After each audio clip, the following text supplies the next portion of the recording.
All right, welcome to OC Life. OC Life Podcast is Podcast 5.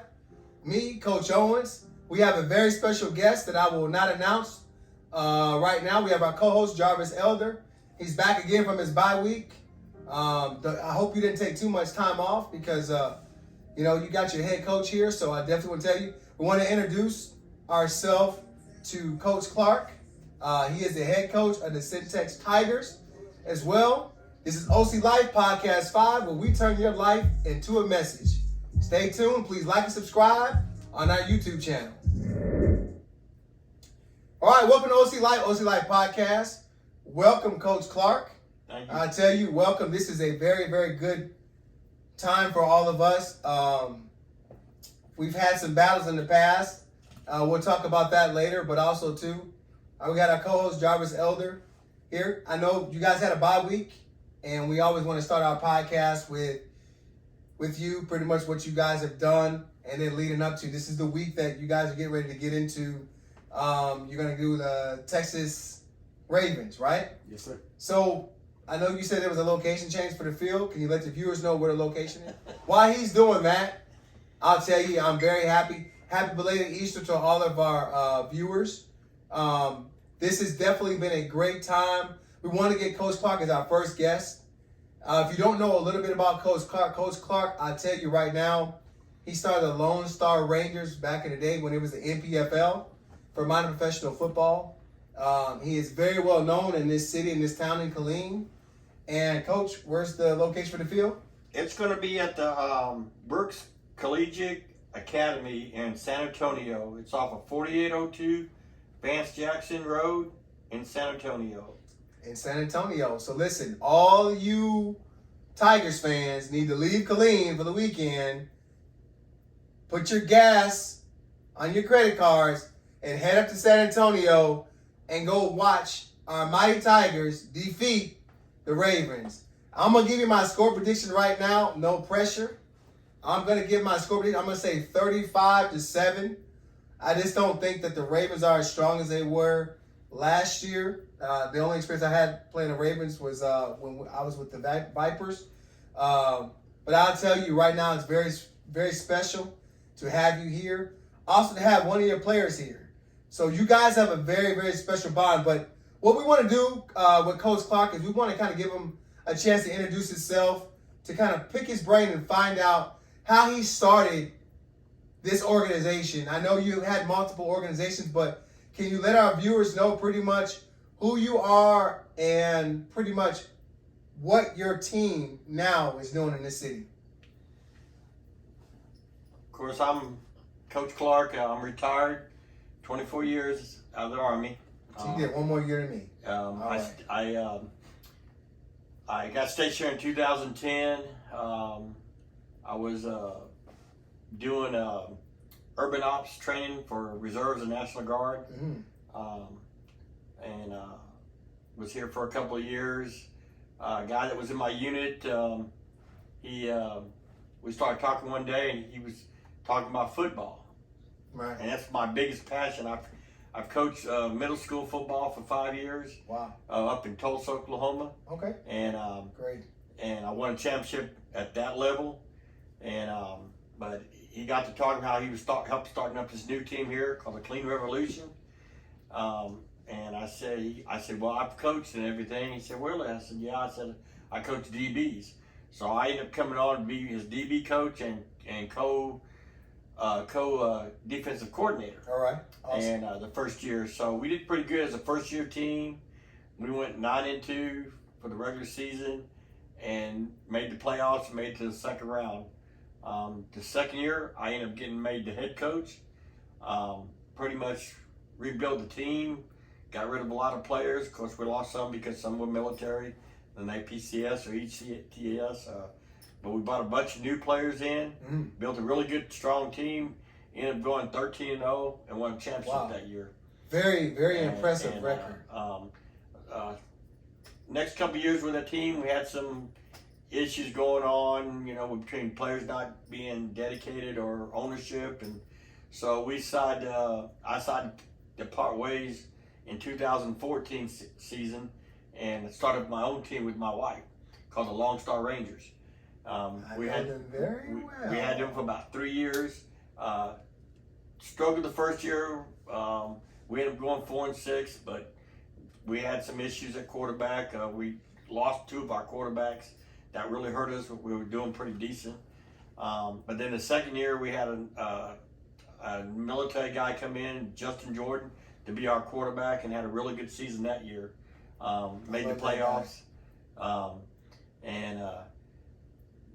The third year, we struggled a little bit. We had the talent. It just the way the ball went sometimes. Mm-hmm. I thought we were better than the team than what our record was that year, but we ended up having to fold that year, shut down that year because my wife had to have a liver transplant. Okay. And then the following year, I had open heart surgery, so I went into retirement. The last 3 years, I've helped the Austin Vipers. The owner asked me to come up over there and help them. That owner is Hank Morris? Hank Morris. Know him very well. So How you doing, Hank? I decided to go and took a lot of my players over there, some of my coaches, and help over there and everything. Last year, after the end of the season, the owner of the Cen Tex Tigers called me up and we talked. He was asking about he started the team up that last year. They were out of Waco, but they played their games here in Killeen. Right. And I actually helped him tell him where he had to go to get the stadium here in Killeen. They played their games here, but didn't have a lot of help. He didn't have a lot of coaches. Okay. So he needed some help, and he asked me, with my reputation I have out there, he asked me if I would come and coach him. I told him, well, let me think for a couple of months. I got to talk to my wife, see what I want to do. And I've had guys for the last couple of years been on me about, hey, coach, we need to get a team back here. A lot of guys that I knew that were either my players or other players, they were driving to Austin. They try to drive into Austin to play. Right. And they wanted to have a team back here. So I talked to my wife, and I thought about it for a long time, and I said, well, you know what? I'll do it, but, you know, I've had my thing about with ownerships, you know. When I was my owner, all I had to do was put up with my wife. Right. But with some of these other owners, you know, everybody's got their own way of doing things. And I told them I would do it, but the thing is, on the field, you got to let us coaches coach. Mm-hmm. If we're going to discipline a player because it's whatever, then you got to let us do that. Okay. You got to back us up and everything, and, you know, let us coach. You handle the business part. He said, okay. So we did that. As soon as I announced that I was coming back out of retirement, I had coaches, players all contacted me. So you said you had coaches and players contact you. So let's back up. So you've had, as a head coach for 6 years, you had a 33-30 record, right? And that's not even including the Lone Star Rangers, right? No, that's with the Rangers. That's with the Rangers. The three as a head coach, the 3 years with the Revolution and the 3 years with my Rangers, I had a 33-30 record. Playoffs three times made the playoffs. Yeah. And I can't even say how many guys I've had made the All-Star. I mean, I've had quite a few guys make the All-Star each year. So let's let me ask you this question. And we got one of your current players here, mm-hmm. which you guys have followed each other, and we'll talk about your relationship in a second as a player coach. So a couple things I really wanted to highlight that you said. You said that basically you had a passion to coach. Mm-hmm. Yes, sir. Right? So Jarvis is my co-host. I want to reel him into this, you know, our OC Life podcast, because a lot of times what happens is coaches get too much credit. And you gotta have a great mindset of player, right? So Jarvis, if you have a chance, give us a little background how you and Coach Clark, how you guys met, and then how you guys transitioned from coaching together where he was a head coach, and then how you adjusted from him being pretty much behind the scenes when you were with the Vipers to now reunited with him again. Like, what makes him so special? When I first met him, I came back from overseas, and he was talking about the Lone Star Rangers to have a team in Killeen. So I came to Coach Clark and met him, and he was like, hey, yeah, this is my team. If you want to join, this is what you got to do. Mm-hmm. And I did the tryouts and everything, and then I've been a part of the team for, 3 years, and then with the Vipers. So I've been with Coach Clark my whole life, pretty much ever since I came back from overseas. So ever since I met him, he's been a special man. He's been good. He's always been real with me, straight with me, and just straight with all the players. Really, he can tell you if you good or you suck. You know, he ain't gonna sugarcoat nothing, and he just keeps it real.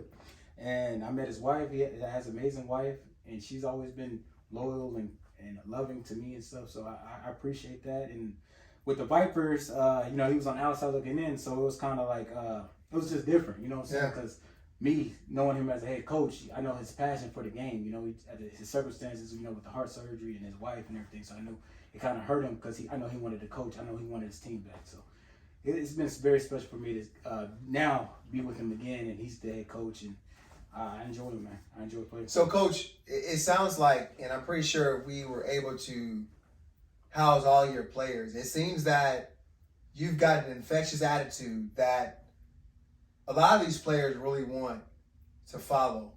You're living in a life of a Generation X generation where players want to know why, right? So how do you, as a head coach, how do you react to one of your players saying such great things about you? It makes me feel really good because, you know, like you were saying about, it's not about, you know, some coaches think it's about themselves, but to me, it's never been about me. If we do good, it's because of the players, because the players are the ones on the field. It's up to us coaches to get the best out of them. And I can tell you an example, 2012, the year we won the championship. Yeah. And we didn't get a chance to, because the league we in, with some of the things they did, not just that year, but the year in 16 when we had such a great year with the Rangers. Yeah. There was talk about who should be coach of the year. I don't care about that stuff. Right. My acolytes to me is on my players. I don't really get in that kind of stuff.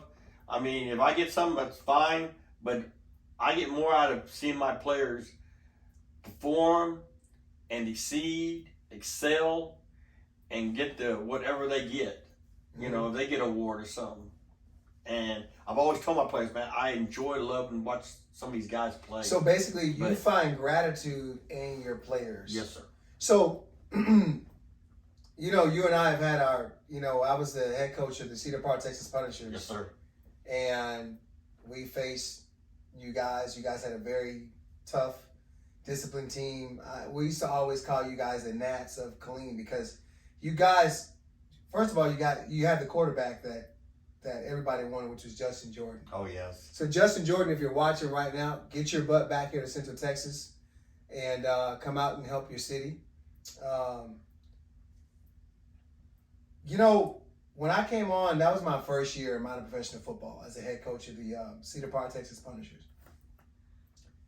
And from the outside looking in, I can say it now because it was 4 or 5 years later. You guys were one of those teams that were like right on the brink of greatness. You were like 1 or 2 players away. And so with the Punishers, we were used to having our own way. We would score 45, 50 points. My nephew, Darrell Owens, he was the Offensive Player of the Year. And we pretty much thought we could do whatever we wanted. So I think we were at Cedar Ridge. I think it was Cedar Ridge. Was it Cedar Ridge? Yeah, I think so, too. And we just couldn't do what we wanted to do. I came in there, and listen, everybody, I'm going to tell you, I really thought we were going to roll over this team.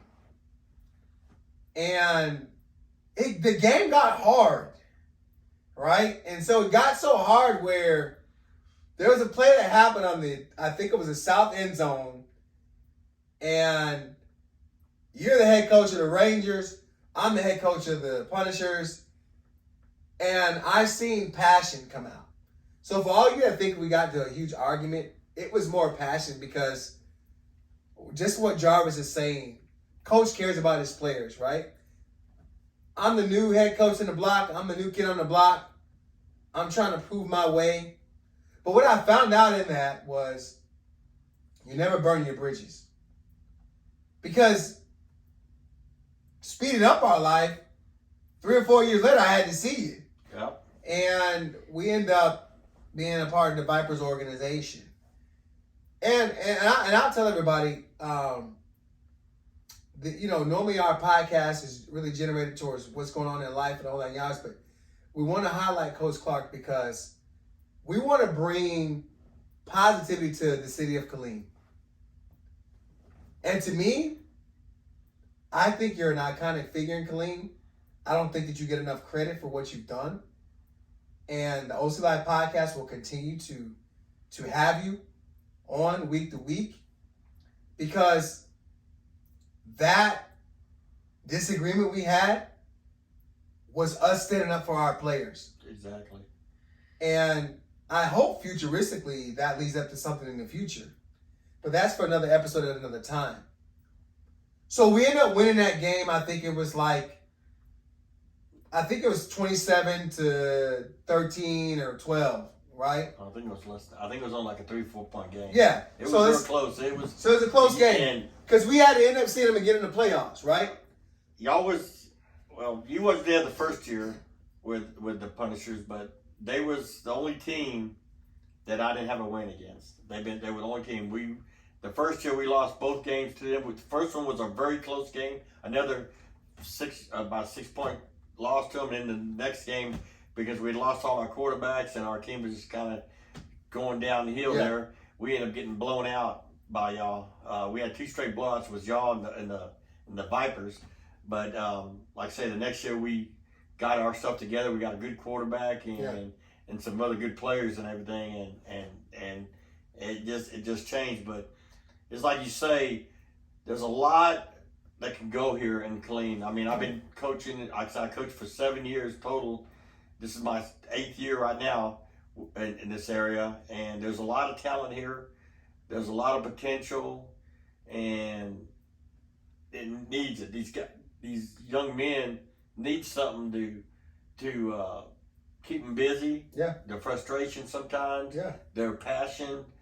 Football is a thing for them to get into that can help that. And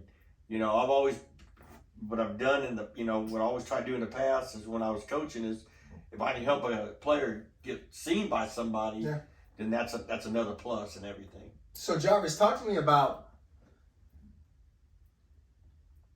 that situation that we had in the game. What do you remember about that, and what was going through your head as a player? Because what's crazy is, I think of this guy as my godson. I call him my godson. He means the world to me. So now, looking at kind of like what the good Lord does, because I think we're all believers of faith, right? So you got your head coach, Coach Clark. You've been with him your whole career. Not knowing me at the time, God had kind of connected all of us together. Now, looking right now, you pick up the pieces and we're all here. So what was your mindset then when everything was happening? And then what's your mindset now? Because now you have 2 coaches that you consider great mentors to you. How do you dissect it as a player? How do you view that? I see it. It's very unique, man. I see it like both of you guys are both people. Players first. You know what I'm saying? Y'all love the players first, and I look at y'all both as leaders. You know what I'm saying? You love to watch your players succeed. You're about the players first, and y'all both had a lot of passion. Mm-hmm. You know what I'm saying? He's definitely, anytime something happens to a player, he's always gonna be there in the center field. Mm-hmm. And I noticed that with the Vipers with you. You're the same way. You're gonna be out there in center field. You're gonna take the blame. You're gonna take it all in, and you're gonna accept it. And move forward. And that's one thing I like about you guys. And now to see it all unfold now is a blessing in disguise. So I enjoy it. So, Coach, just real quick, we want to highlight. So for you all that probably just now seeing or viewing, this is OC Life. We're talking about episode 5. We're talking about, this is Coach Clark. He is the head coach of the City of Texas Tigers. And we want to get him on because he is an iconic figure here in Killeen. So please like and subscribe and share this video for the OC Life podcast because we want to bring positivity to Killeen. Killeen gets a bad rap, but there's a lot of great talent here in Killeen. There's a lot of organizations that are winning off of our players. So, Coach, now that you're here, and I told Jarvis you were the first guest that we wanted to have on our podcast. How do you characterize today's players based off of your history of when you started coaching before? How do you deal with the players now that in my professional football, which I can't stand, by the way, the attitude of I'm a 5-star, coach, play me, I need the ball. Then you got a guy like this that's saying, coach, put me wherever you want to put me. How do you deal with that as a head coach? It's tough sometimes. I was talking to somebody the other day about that, about the difference between when I first started to the players now. These players now, some of them, not all of them, but some of them, they're more about running their mouth and not playing the game. Yeah. They run it on Facebook, and some of these guys that run their mouth, they're not very good.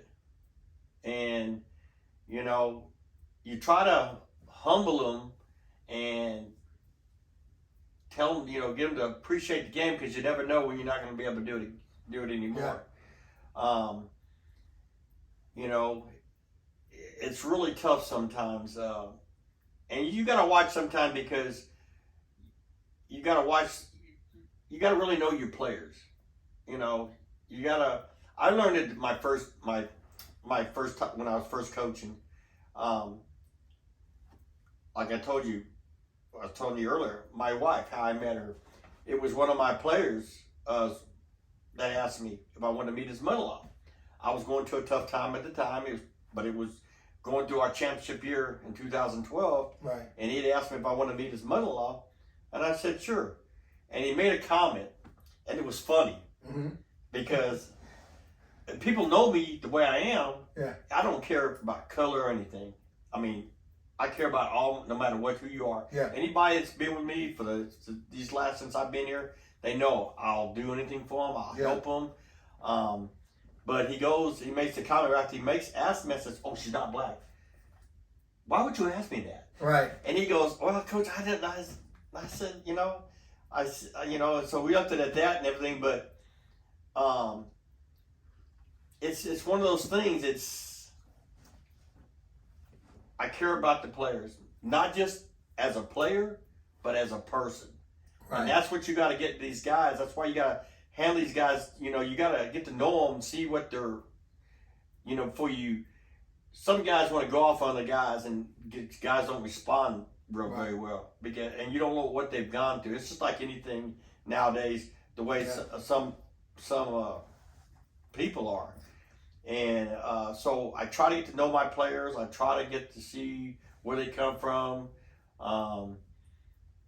They're married, they got a girlfriend, stuff like that. And, try to tell them, you got to better yourself. You can't act like that. My grandson, he played at Harker Heights. And I have another grandson that played at Nolan Middle School, and he'll be going to high school next year. I've always told him, the way you act on a field, you got to carry yourself right, and you got to act properly. I said, because you never know who's up in that stand watching. If you go out there, some of these kids, I've gotten to many high school games, and I see some of these kids acting a fool. And guarantee, I've told them, my grandsons, I told them the same thing. I said, you don't know who's up in that stand. If they see you acting a fool, they don't want you to come to their college. No matter how much talent you think you got. So basically, in your mind, you're saying that you only get one time to make a first impression. Exactly. So every day you need to be a professional. Exactly. So do you preach that to your players as you're going through? Yes, I try to the best I can. I've always said to my players when we're in a game, I said, we got kids in the stand, and he'll tell you, and a lot of my players have been around and know me, the one word I cannot stand, I don't want to hear, is the N word. Yeah. And that's such a negative word. Yeah, it is. And I try to get on my guys about that. Hey, don't say that word. And, we're trying to get people in the stands. People don't want to come and listen to guys cussing, saying the N word, acting a fool on the sideline. Right. They're here to watch a game, to enjoy it, and to watch the talent and watch a good game. So that's the thing I try to preach to these guys, and try to make sure, hey, you're not just out here for yourself. You're out here for the fans too. And you want to make them proud of you. And you want to present yourself right. And, like I say, I've many times I've gotten calls from players, and I'll go and do whatever I can to help them. I've had other coaches of mine. We've gone together to help a few players out. So would you say that? So you talked about being a professional, right? One thing that I'll tell all the viewers out there, and everybody knows that I'm high characterized on, is perception.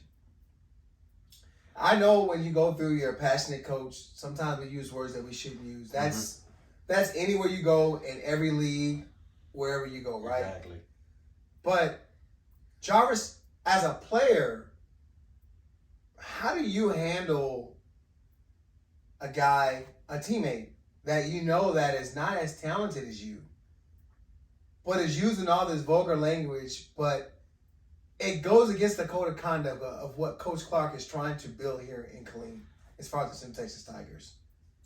You just try to understand him. You just try to understand a player and see where he's coming from. But is he going through something internally with his family or something like that? Because like we talked last week, mental health. Right. Some people are going through mental health, so we don't understand the situation.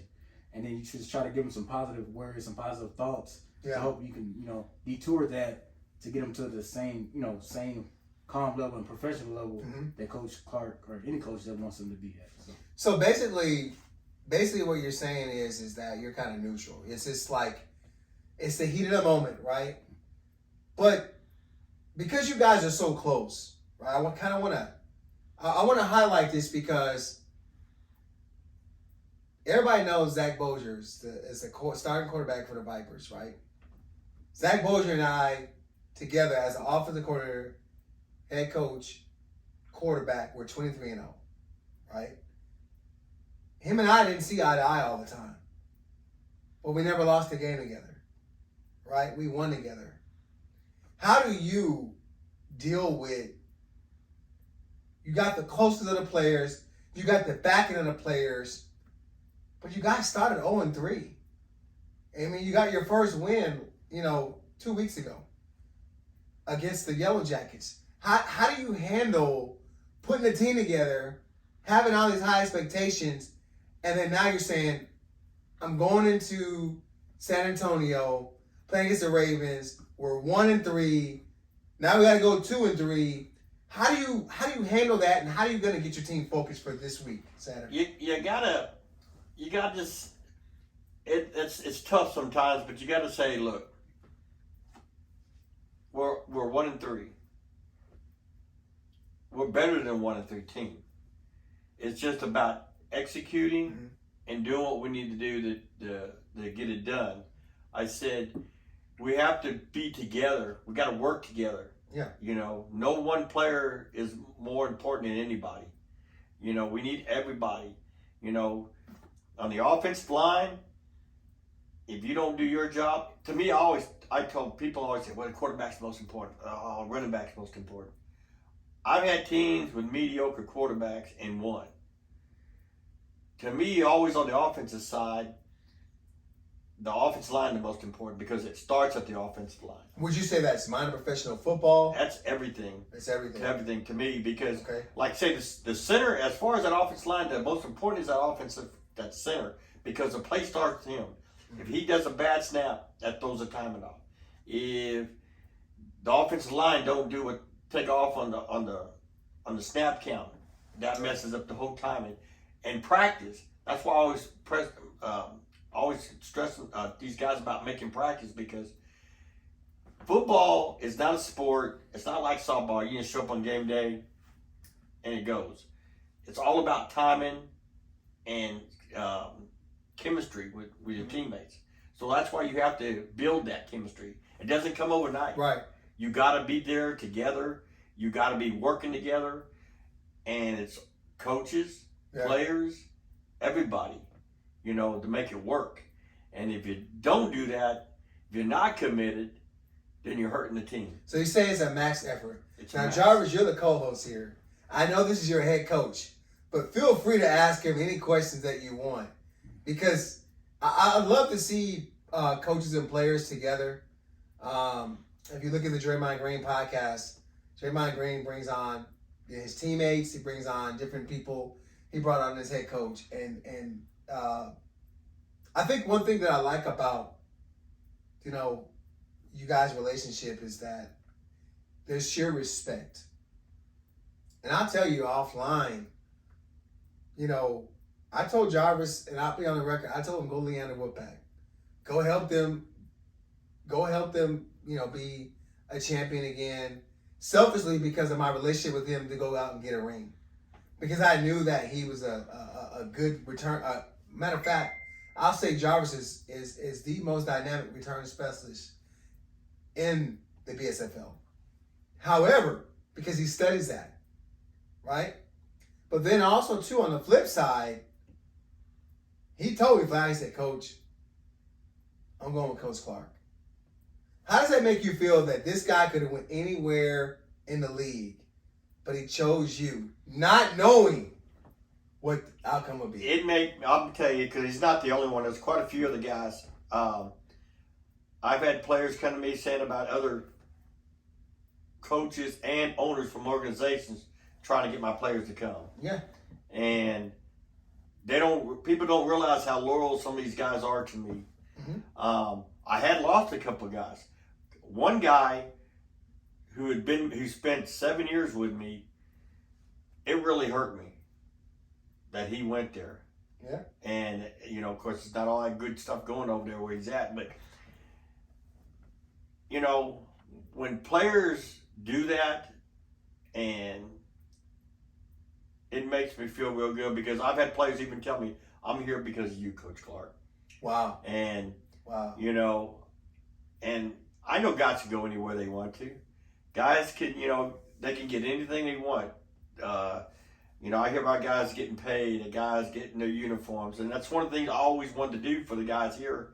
I could never do because I didn't have the connection with them money-wise the way I could afford to do it is I wanted to make it where the guys didn't have to worry about paying for the uniforms. Yeah. All I want them to do is, the only thing they got to give me is their time. When we have practice, their time to be at practice. When we start the season, we start doing film study. Have the time, because these guys don't realize, some of the guys don't realize how important film study is, mm-hmm. how it will help you make you a better player when you see what you're doing wrong or what you're doing right, and it really helps you. Mm-hmm. And like I say, when you're asking about, like with him, he wants to be with Coach Clark, that just really fills my heart. Yeah. That guys think that of me. And like I told you, when I announced it on Facebook about I was coming back out of retirement to coach, I had people inboxing me.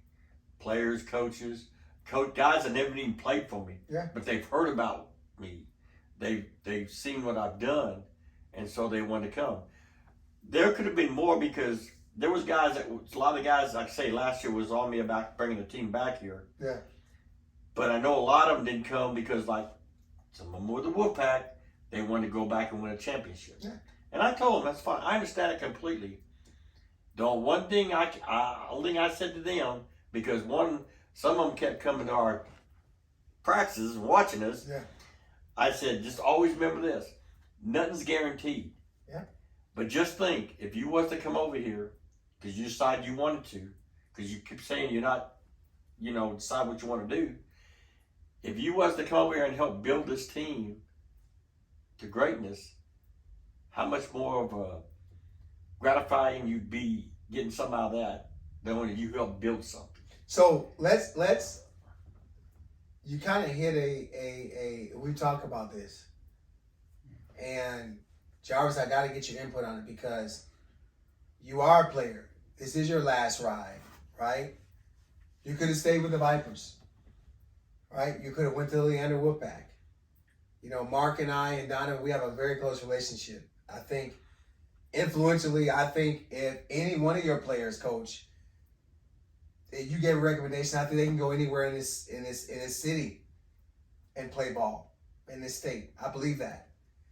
So, what's your take on players that are straddling the fence? They don't know if they want to be on this team or that team. And then, that's your question to answer. And then for you, How do you deal with that, knowing that players may not be committed? So we'll start with you first, Jarvis. The thing I see is a lot of players, they think the grass is green on the other side. Mm-hmm. They go to a coach, like Coach Clark, come to his team, and they're like, oh, I don't think I'm going to, if I ain't starting, I'm going to go to this team, see if I can start here. If I ain't starting here, I'm going to go to the Vipers. I'm going to go to the Wolfpack. I'm going to try to go to a place where I feel like I can win. But most people don't understand, it's not about just, everything don't come to you easy. You know what I'm saying? In life, now, everybody's all about, oh, coach, give me this, give me this, give me this, but they don't want to work for it. A lot of people don't want to put the work in to get to a championship. I feel like, you know what I'm saying, as a owner in the organization, they're not going to be like, hey, you come to my team, guess what, I'm guaranteed you a championship. Right. That's not what happened. What Nick Saban said, Nick Saban said, you come here, you put the work in, and enjoy the process, and grow and learn and grow as a team and play as a team, good things will happen at the end. And that's what I can see. So, Coach, you're the head coach. You're the big boss. Like, if you say stop, the whole team stops. If you say go, the whole team goes. I want to ask you, is it something you allow, or is it something that you have a one-on-one conversation with a player and say, hey, Coach, I'm not happy with this program. I want to come over here and see. Like, how does that happen in minor professional football? Because it happens too much often. I know me, I wouldn't allow. Yeah, I don't. You know, like I tell the players, I've told players before, we're not for everybody. Mm-hmm. I've helped build 3 organizations. Mm-hmm. Right? helped build the Clean Revolution, my own organization, the Lone Star Rangers, and now I'm helping with the Cen Tex Tigers. Mm-hmm. Like I say, it's not for everybody. You have to want it. You have to want to come work. I'm not. That's going to be given to you. Yeah. And if you don't put that work in, you're welcome to go anywhere. Anybody that's not happy here, they can go anywhere they want to. I'll sign a release. There's too many teams out there will say, well, I'm not going to sign a release form that the league gives out that we have to sign to be able to let a player go somewhere else. I think that's so wrong. If a player doesn't want to play for you, why are you going to hold him up from going somewhere else? So, Coach, let me ask you this question. How much influence do you have as a head coach when it comes to NPFL, the TUFA, the BSFL? Is it just the owners that have influence, or is it the head coaches that have influence when it comes to how the league is ran? I don't know. Really, tell you the truth. I mean, I've had, because I've been on both sides. I had, when I was with my Rangers, I was with the NPFL, and so I was the owner. But the commish was pretty, wanted me to be in his league. The XFL was about the same way. I did have an issue with this team. It was done by somebody else where the league didn't want us, but other owners spoke up for me. And so I actually called that league, the commish, to talk to them personally. Mm-hmm. And we had a great talk, and we still talk. And she, it's,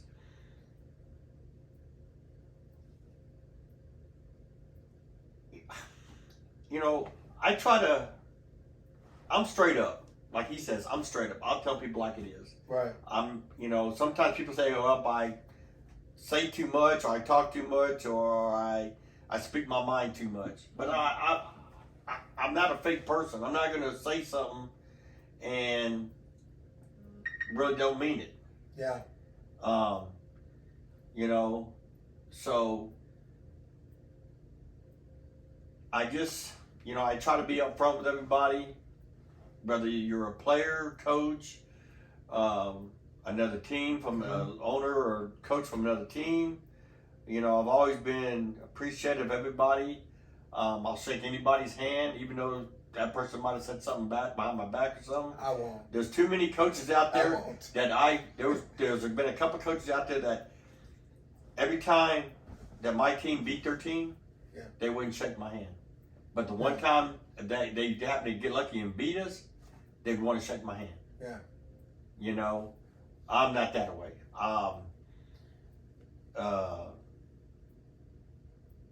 You know, it just it's like there's some people you say, you know, people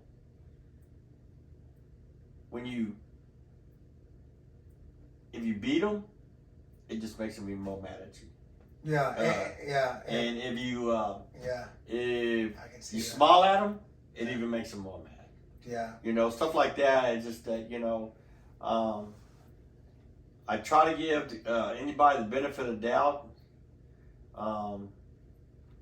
And, you know, I'm passionate for the game. I want the game to succeed in everything. And we need to change semi-pro. It's been that way for a long time. We've always talked about different leagues I've been in. We need to change.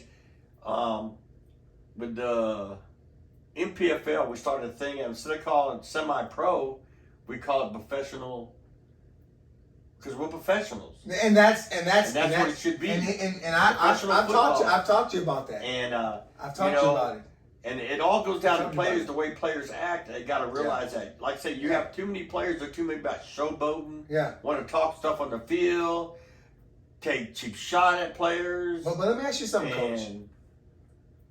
What you allow is what will continue. Exactly. And so I'll tell everybody, I'm not the most liked coach in this league. I don't care what league you go in. I think, you know, even with me taking time off this year, I think a lot of players don't want a standard, if that makes sense. That's they want to be able to do what they want to right. do. And so me, it's a non-negotiable with me because I feel like it's time for a change. Yes. And you only have change with collaboration. And I feel that you are an iconic figure in this city. I think that you don't get nowhere enough credit. We got the Mighty Wolfpack that's in Leander. That's on that side of town. But there's a mighty team in Killeen. And I'm not the one to say, I don't think that it should be that you have crime everywhere. And I think Killeen gets a bad rap. But there's a lot of players on that side of town in Austin that are winning championships, correct me if I'm wrong, Jarvis, with our talent. Yes. You know, Deion Sanders went to Jackson State. He could have went anywhere in the nation, use his name, image, and likeness, and he can get anything that he wants, right? Coach, I'm pressed to say, I see your passion for the game. You've got one of the best players on the field, and I think you got the standard of the BSFL as far as a player. Jarvis, I think that you're a class act when it comes to what a head coach is looking for in a player. From being a husband, you know, being a upstanding citizen, being a worker in today's society.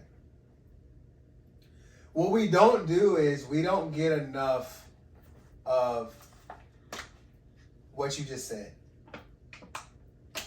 You said that you don't sugarcoat things. You said that you only know one way. And I'm gonna pull something out that I think a lot of people, because I'm a black coach. You're a white coach. And I think that players nowadays, I think they categorize us as different. I think that we're the same. I think that we all of us are the same color. You know why? Because we bleed red blood. Yep. You have a very important job, right? And I think you've got a sense of responsibility. You're getting ready to go into a game where you have no idea what you're going to face. because the Ravens, they change from year to year to year, right? But also, too, you got a team that just come off of a bye week. They come off of scoring 63 points. You guys may say it's an opponent that is not stellar. To me, a win is a win in my book. But, Coach, you got a chance. You guys lost to the Vipers 7-6. Right? I talked to Jarvis. I would have told you, hey, take the points. Because you got a hell of a defense. And I'm saying that because I went to a game and I watched a few players. What's one of my favorite players? Number 47, I think it is. Mm-hmm. That linebacker, whatever. That guy's got energy, right? But I told Jarvis, I said, Coach Clark, you're in a great position because your team has not faced any adversity. So you got this perennial opponent, the standard of football, the Austin Vipers, and you lose 7-6. But I think it was a decision. I tell you personally, I questioned the decision. I thought you should have took the points. What went through your mind of that train of thought? Okay. We kicked the field goal. Reason why I took the flag is because one, it moved us to the 6-yard line. Okay. So moved to the 6-yard line, first and goal. That gave us 3 downs to get it in the end zone. Mm-hmm. If we don't, we just kick another field goal. Of course, the first play, quarterback rolls out, gets hit. I think we got out like about the 4-yard line, I guess. Mm-hmm.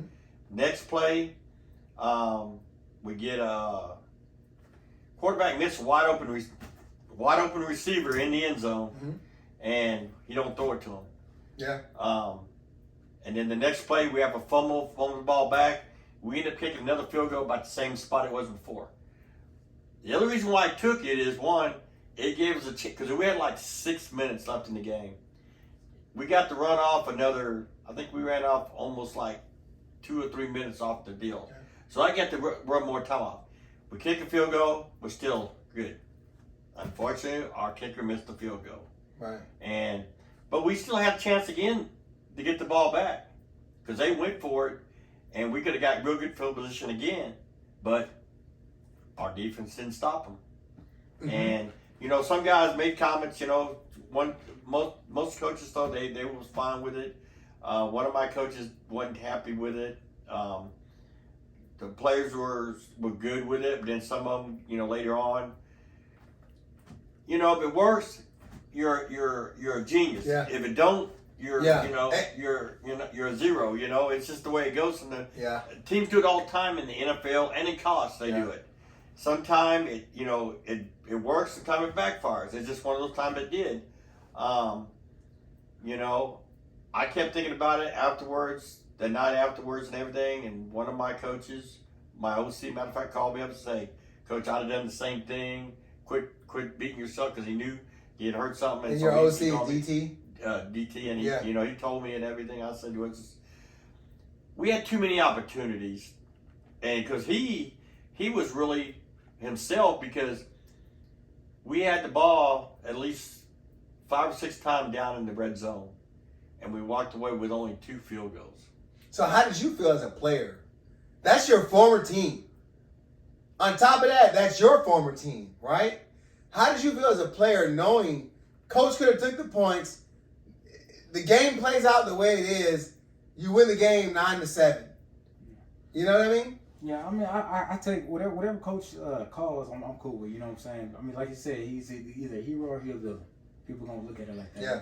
And like he said, he felt like our offense can go down the score. Like you said, we could have scored, we had 7 times. So you don't knock the confidence? No, I don't knock the confidence. Because I was very critical of it. And it's easy for me because I'm not coaching this year. And I'm on the outside looking in. And I'm pretty sure there's a lot of people that question me in the past, no matter where I've been. But as a player going through, knowing you lost by 1 point to your rival, if there's one game you want to win, it's that game. How do you approach the next game? we gotta be dogs. We gotta come ready to go to war. Like made a statement. I said I gave out a little paper and it said 10 things that don't take talent, and then at the bottom I said we control our own destiny, 7-3. Mm-hmm. So it's really up to everybody. You know what I'm saying? Most people they say it, but they don't write it down. So I've been very critical of you. I think because we met and we got about 15 minutes before we wrap it up. I've been very critical of you. I think that you've ran away from being a leader. I think you're a natural born leader, right? But also, too, I think you're that coach on the field. And you being the head coach and you being the catalyst of getting your guys ready, you still have a responsibility to shift that talent to players. How do you view Jarvis as a leader? How do you view him as a player? And how the hell are you guys going to pull off going 7-3, running the table for us? One, as far as Jarvis, I think he's a great leader. He leads by example. He's always there. He works hard. If more players would follow him, they would succeed a lot more if they would do the things he does. Follow Jarvis Elder. And Tigers. And that as far as us getting to where we got to be at, we just got to execute. We got to play together. We got to, this is not an individual sport. There's no old saying, no I in team. Mm-hmm. We have to play together, execute, and do what we need to get the job done, and we can do it. Like I say, our record, 1-3, we're better than a 1-3 team. Well, we just haven't executed and did the things that we need to do. This is, even though it's the second year team, it's really a new team because we have so many new players and coaches, on this team. So we're still trying to get used to each other. We're trying to get the feel of each other, get our cohesive together and our chemistry and everything. And to do anything like that, you've got to work. And if we just keep working, digging down deep, and like you said, be a dog, we can get it done. So, Coach, what's your realistic expectation? I mean, you got the mighty Wolfpack out there. You got the Austin Vipers that beat you 7-6. You got the Capital City Bisons that has never beat the Vipers in the history of the Vipers, and they came out of nowhere and they beat the Vipers. And then they come back and they lose 20-19 to the defending champs of the TUFA, who now coming to the BSFL. You got the 300 out there in San Antonio. You got the Red Raiders out there. Like, some of these teams you're going to see in the regular season, some of these teams you're going to see in the playoffs. How do you wrap your head around, because you guys are being overlooked right now? The old saying, any given day, people can lose. You never know what's going to happen. I feel we can still contend, and we do the things we're supposed to do and that we need to do. We can shock a lot of people. We've already shown, some teams that we played have already said, that they see it in us. Yeah. It's just putting it together. And that's all it is. It's just us putting it together and doing the things we need to do. I'm not taking away from any other team. I mean, those teams has played their tail off. And they've done the things that they can need to do. And I know how the Bison feel about beating the Austin team, because I've had my deals with Austin, the Vipers, and I've had some great victories against them. Yeah. And either with my the Revolution or with my Rangers. Yeah. So to me, we can still do it. Mark even told me after our game with them that he was very impressed with us. He said he even told us, y'all going to be contenders down there. Y'all going to be somebody to contend. So Mark Rogers is the head coach of the Leander Wolfpack, right? And you've been in the league longer than he has. He's had the privilege to come in and wrap up all this talent. You have the Texas Extreme, which I was a part of, won a championship in 2017 and a national championship. They're non-existent. You've gotten players that were with the Austin Vipers, who was the standard of minor professional football, that they kind of scattered their talent around. Whether they were unhappy or whatever the case may be, in this day and age, players leave. The NCAA has a transfer portal, right, which has allowed teams to fill holes in different places. I know you're a big Alabama fan, and Bama has monopolized off of the transfer portal, as well as other teams. What's your take on, and your stance on, how the leagues that you've been in, how they allow players to go from here to there to there to there? Because I'm a person of loyalty. If I put on the black and gold, I'm going to start off with the black and gold the next following season. If I go through the team in the process and we don't see eye to eye and your vision doesn't align with mine, I'm going to call and ask permission to come to your team. You got an option to allow me to come or not. What's your take on coaches in-game, in-season recruiting where you have this open realm to leave one team and go to the other? Well, this is the first league I've ever seen that every league I've ever been in, that once they lock the league, then it's locked, but they always would open it up at a certain week down the road. But this is the first league I've ever seen where they have allowed it to go within the league. Every league I've ever been in with, when they open up the roster, it had to be a non-league player. But why open a roster? This is my problem. Well, it gives a chance. Say you get players get hurt, or you get players that move away, or like say you got military guys, they leave, whatever. That gives you a chance to replace, and they only allow up to 5 guys to replace. Right, Coach, but that compromises your philosophy. That compromises your system. That compromises your terminology. That compromises a lot of things. Don't you think? I'll say it.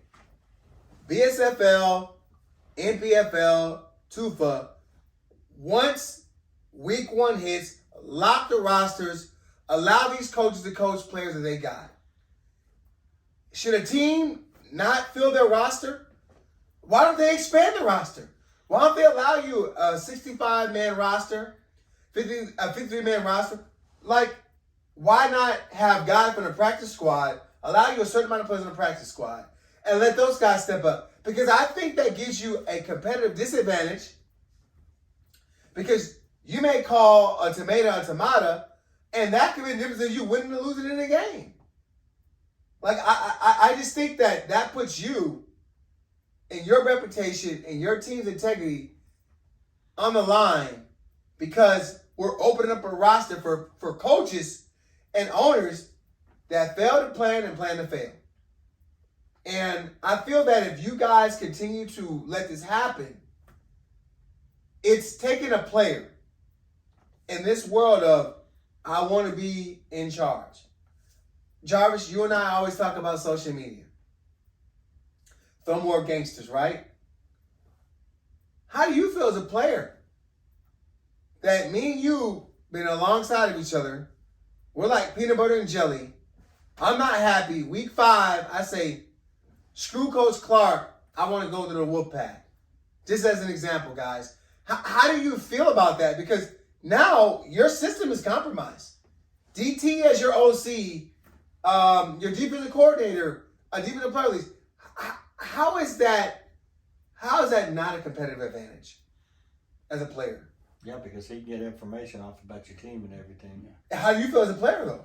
I feel like, you're either with us or you're against us. At the end of the day, I mean, of course, we're still going to be cool, but when we play, it's all business. It's all business for me. I mean, like when some of these players, like on our team, some of the players that left, they're all like, everybody on our team, they're like, oh my gosh, they left, blah, blah, blah. And I'm like, yeah. Like Coach Nick Saban said, he said, yeah, they may know our playbook, they may know our system, but then they got to beat us. They got to stop us. So are you saying, Coach? I mean, we got like 10 minutes left, and I know that we're gonna play our outro song. We're gonna do all that, but this is something that, again, I think of you as you're the icon of Killeen, right? You're the granddaddy of them all here. You know, what you allow is what will continue. Why is there not a standard in place? I have no idea. You know, this is the first year I've ever had to deal with a league not allowing a practice squad and a bigger roster, because this league only allowed 53-man roster with no practice squad. With the TUFA, they allow a 65-man squad. Do they allow a practice squad? No. Who's the owner of the TUFA? Tufa? That would be It's Pam, right? Pam, yeah. Okay, and who's the owner of the BSFL? That's what's his name? I'm drawing a blank for some reason. Whatever it is, BSFL, you guys need to get your stuff together. Because the bottom line is this. Brandon is his name. Okay, you're not saying it because I don't want you to get in trouble. I'm going to say it. I personally feel this. If you're a minor professional football team, the key word I always say, what we always talk about, you're a what? You're professional. Take the minor and semi-pro out of it. You're a professional football team that should attract professional head coaches, owners, players, coordinators, right? Mm-hmm. I think you guys should interview coaches. I think they should be required to have a resume.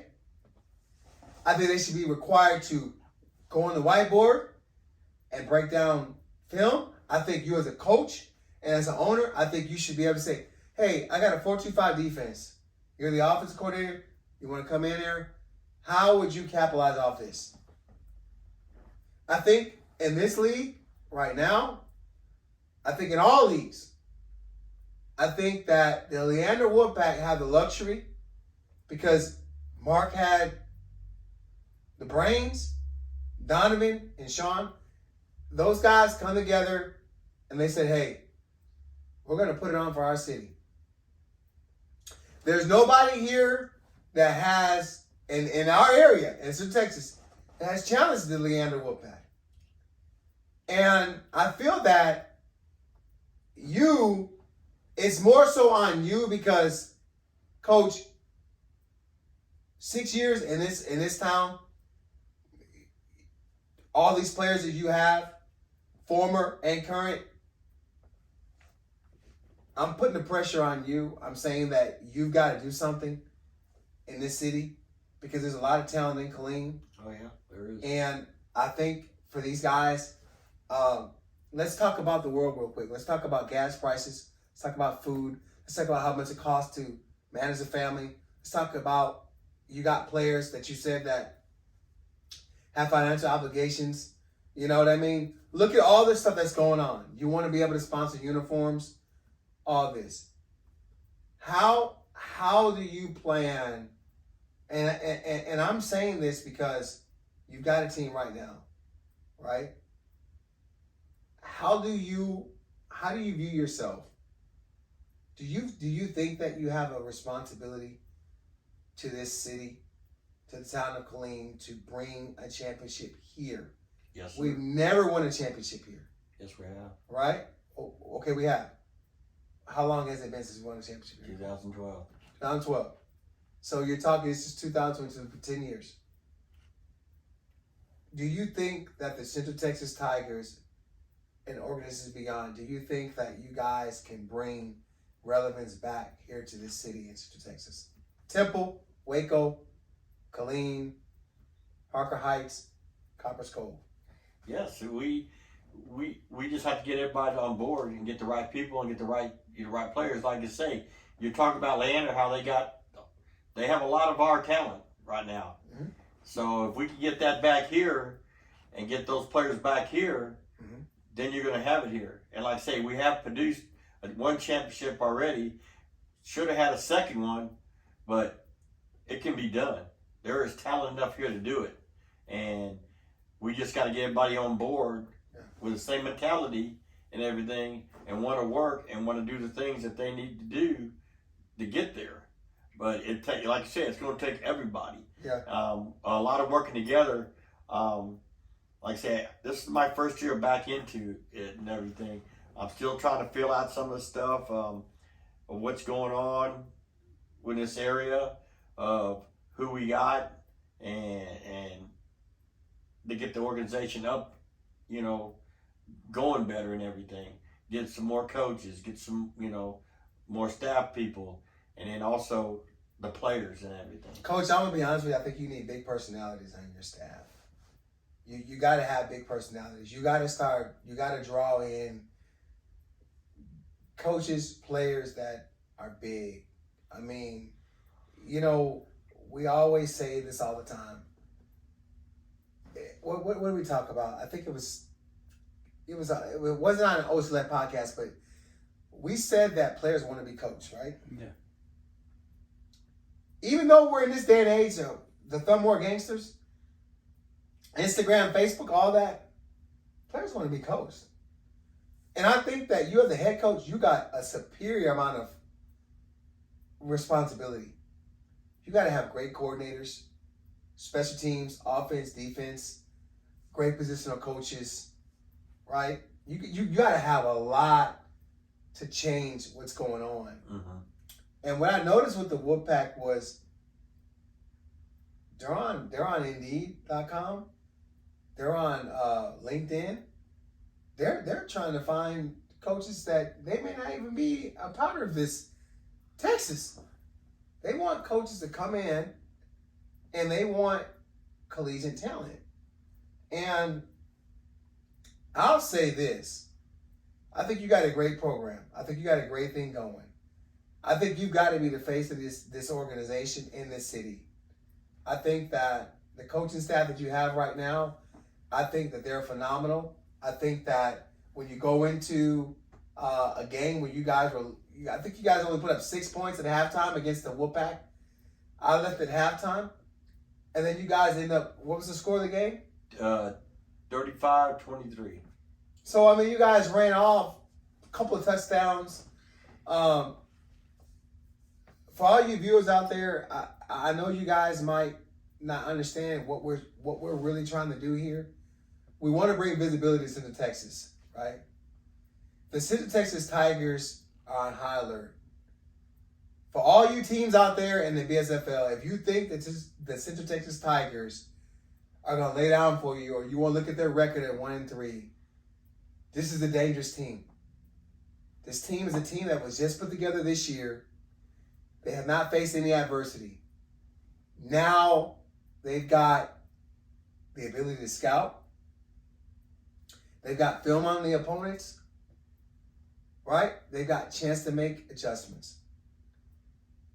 You guys got superior athletes here. I think talent alone, I don't see the Vipers beating you guys next game. And I'm saying that right now. I'm not putting any pressure on you.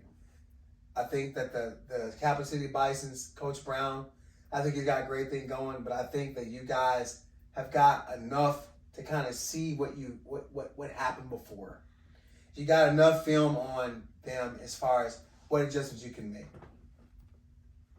But before we close down, Coach, I want to talk about something that I know is near and dear to you, is your wife. And you talked about your wife received a liver transplant. And you talked about kind of how you stepped away from the game. Although Jarvis, you need Coach Clark as a coach, how hard was it for you to step away from the game knowing that you needed to take care of your wife?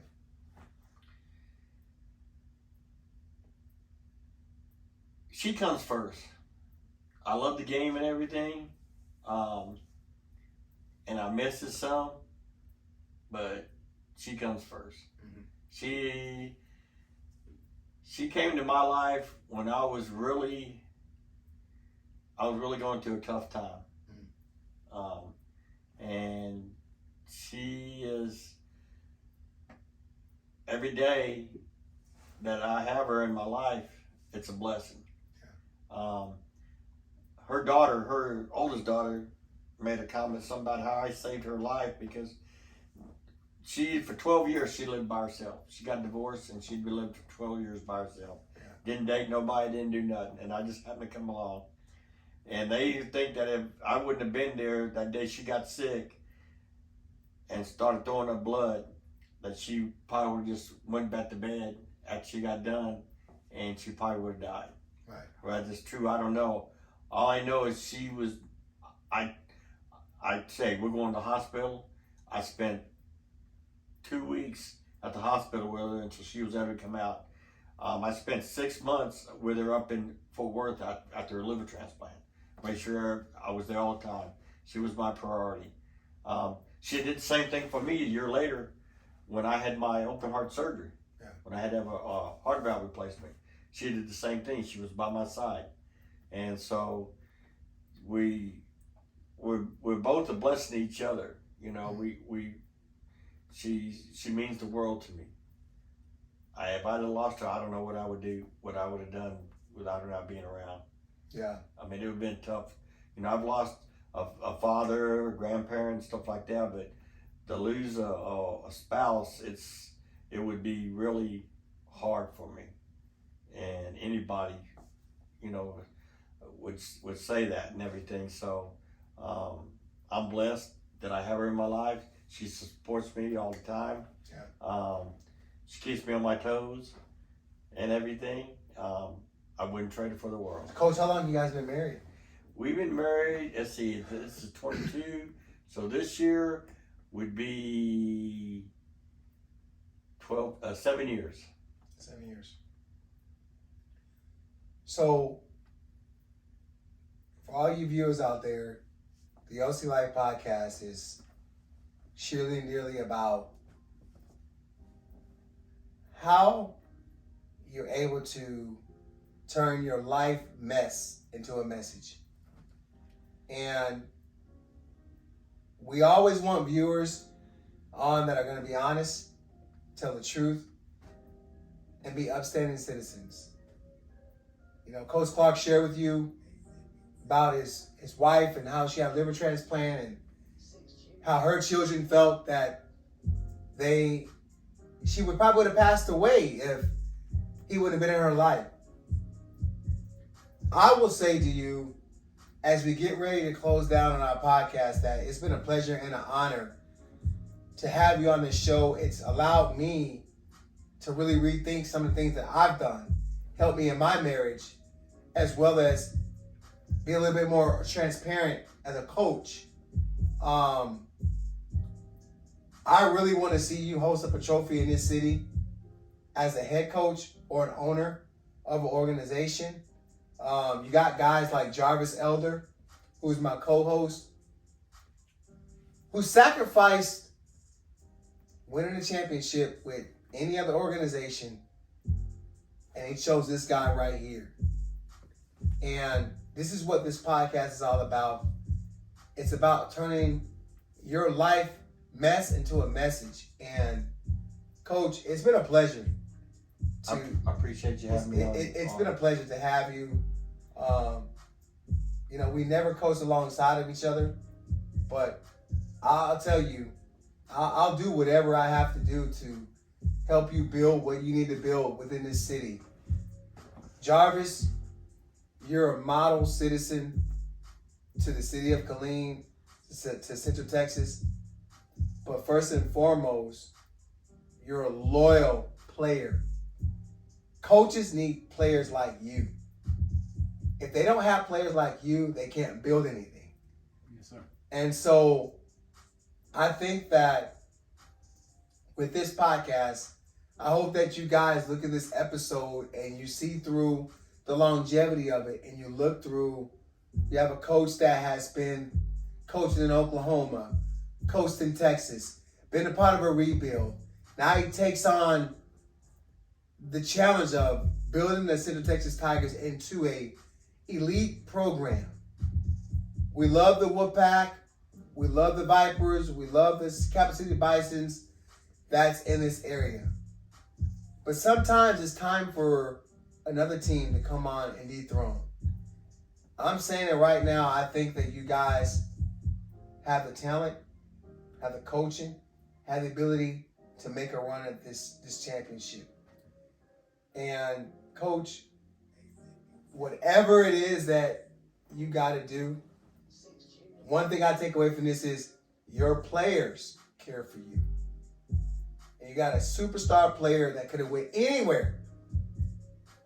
I've got phone calls about this guy. And I'll tell you what he told me. I believe it. He said, Coach, I'm going with Coach Clark. I'm going with the Cen Tex Tigers. At that time, you guys were the Ravens. So, this is OC Life, episode 5. Coach Clark, head coach of the Cen Tex Tigers. We have his superstar player here, Jarvis Elder.